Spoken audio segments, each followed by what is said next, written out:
I've interviewed everyone at Coachella. The Biden administration is doing something which I like. I think this is good. I usually, I have my issues with them constantly trying to drum up a nuclear war with the rest of the countries, with China and Russia. I, again, find that objectionable for a few reasons. But what they're doing, which is good, now this seems like it's not good, but Biden is raising costs for home buyers with good credit to help risky borrowers. This is a great idea. I remember I was around and I was in business when we started to look at people who couldn't really afford houses and say, no, it's your time. It's your time, actually. And there's a lot of money to be made there until there's not. But I'm really for this because people that have good credit and that have borrowed money and paid it back should be punished so that dirtbags and derelicts can get more. That seems fair.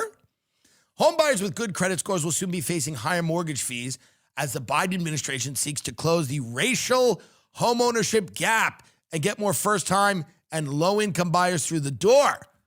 A new federal rule could raise the monthly mortgage payments of buyers with good credit scores. Well, why make it about race? It's always about race with these people. It's never not about race.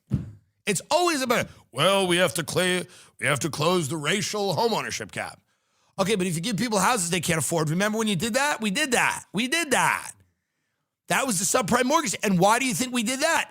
The Community Reinvestment Act, it was the same thing. We want to close the gap.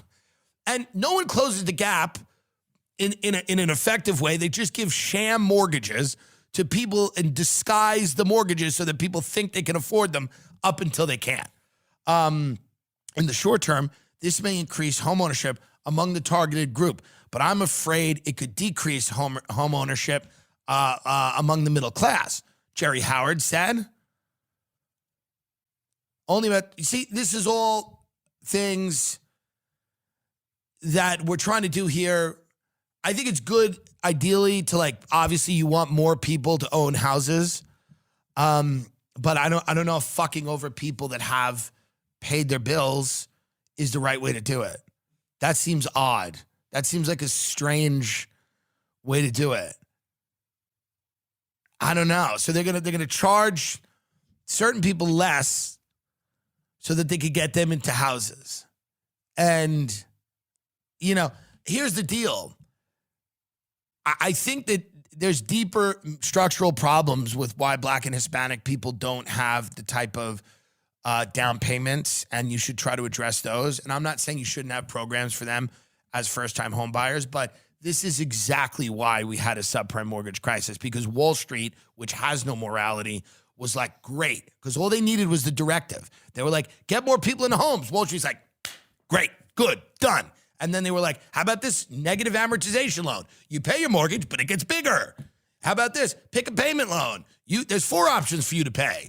How about a 2% loan that balloons to 8%? Like, all of these products that Wall Street came up with were supposedly cloaked again in altruism, let's do the right thing. So I'm not against this in theory, but you got to realize in practice, it did destroy the economy once in 2008. It was literally the impetus. We're doing the same thing.